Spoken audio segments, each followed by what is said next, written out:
Okay, hi, everybody say hi. And so this is my two parents and then my other friend. Can you Whoops. count us? Yeah, sure. 1, 2, 3, 4, 5. Okay, here we go. Do you wanna? Okay. We're ready. Here we go. Okay, so, okay, easy. Okay, so, my name is Layla Myers and I am a lesbian. Do you believe me? What if I said I was bisexual? You probably find that a little bit more believable. Well, bisexual women in the LGBT community are often completely erased from their titles of being attracted to men or being attracted to women of the like. Sometimes we are often harassed, mislabeled, or downright ignored in the LGBT plus community, especially if you have a feminine expression. If you don't look gay enough or if you don't act gay enough, you're often totally ignored from the community. Now, why would you care about this? Maybe you yourself are queer, or you could be an ally to the community. I really hope you are, especially after this speech. Now, how am I credible? I wasn't lying when I said earlier, I am a bisexual woman, and I identify as pretty much 99% interested in girls.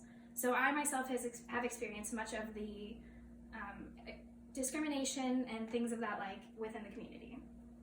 So today I'm going to talk to you about issues that bisexual women face within the LGBT community, the benefit of a united community, and how you can change your behavior to be more accepting to this group of people. So the idea today can be summed up in the idea that bisexual women are just not gay enough. So the concept of things like a gold star lesbian being considered half gay or just confused overall, and an aversion to feminine women, can be summed up as microaggressions within the LGBT community. Now you might not be familiar with all of these different phrases that have been coined before, so let me explain them. So a gold star lesbian is a lesbian who has never had any sexual encounter with a male before and are often seen as being more pure or more just better overall within the LGBT community, which really erases the idea that bisexual women can have a vast array of sexual partners and interests. Being half gay is the idea that you are either just 50% attracted to males and 50% attracted to females, which totally gets rid of the spectrum that is sexuality. Often people say that bisexuals are just confused, that they don't really have any actual sexuality and they just aren't able to pick a side yet. And then feminine women are often seen as less gay than other women because they don't tend to subscribe to the gay culture as much maybe, or I don't know why people say this, but with all of these microaggressions lies the prejudice against the bisexual community within LGBT. In a first-hand narrative, Gabrielle Knoll explains, bisexuality in women and femme-identifying non-binary folks is framed as a period of sexual experimentation rather than an orientation. It becomes something that presumably anyone can occupy, hence the phrase, everyone's a little bisexual, and consequently we aren't seen as real. So as you can see in this document, this shows the percentage of people in the LGBT community that identify as different labels. So we see that 40% identify as bisexual, 36% are gay men, 19% are lesbian, and 5% are transgender people. So overall, bisexual identifying people are the highest percentage of people within the LGBT community, and yet we still aren't considered valid enough. Within another document, you can see that bisexuals are also incurring the problem of having a high health risk compared to other sexualities.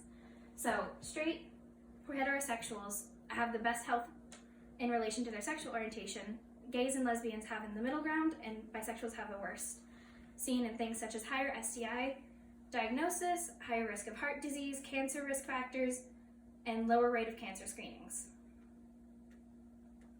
So not only can this problem be totally emotionally damning, but it also results in a diminished physical health as well. The concept for struggling for years to accept your sexuality, only to be judged by the community which you're trying to find solace in, can be really damaging. So being seen as just a phase is really emotionally damaging, as well as can contribute to poor health. Now that we see the problem facing bisexual women, what can we do about it? So you can acknowledge your way of how you think and how it can contribute to the stereotypes which I've listed for you. Do you subscribe to them at all? If you do, I'd like you to stop right now and think about why you find these preconceived notions of people that you don't know. We each deserve to individually respect each other regardless of sex, race, anything. Everyone deserves respect, and by acknowledging the problem even exists, you are helping to erase the problem. In another quote by Steiner, we see, if we are not skilled in self-awareness processing, or if we are operating in denial, we cannot effectively learn about ourselves and our own personal needs, strengths, and weaknesses. Lifelong learning and development depends on accurate and meaningful knowledge about us as individuals. So, becoming more aware of others' needs allows for an increase in self-awareness that can be further given to the community.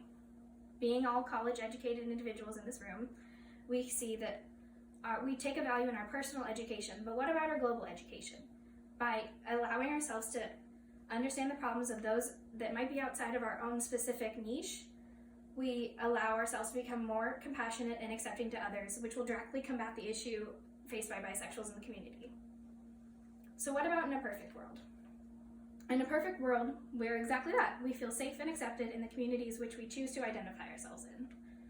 So here we have another graph showing some of the common phrases and things that are seen by bisexuals, which I can list off, that contribute to what we've been talking about, which is bi erasure.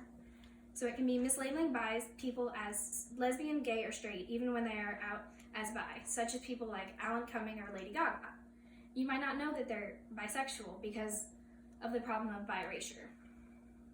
In total, some people even deny bisexuality exists at all.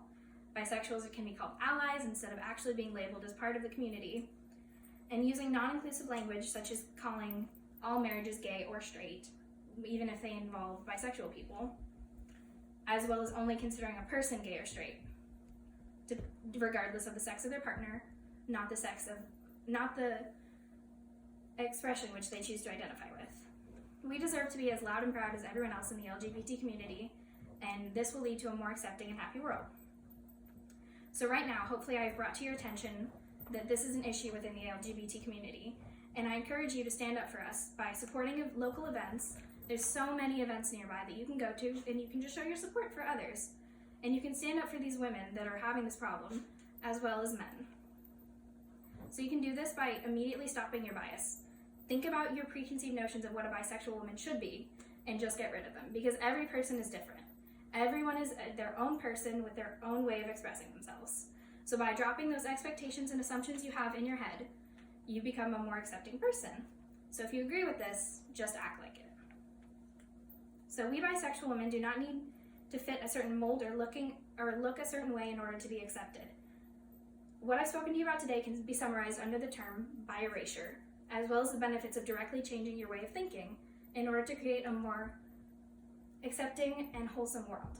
So I ask you again, do I look gay enough to you?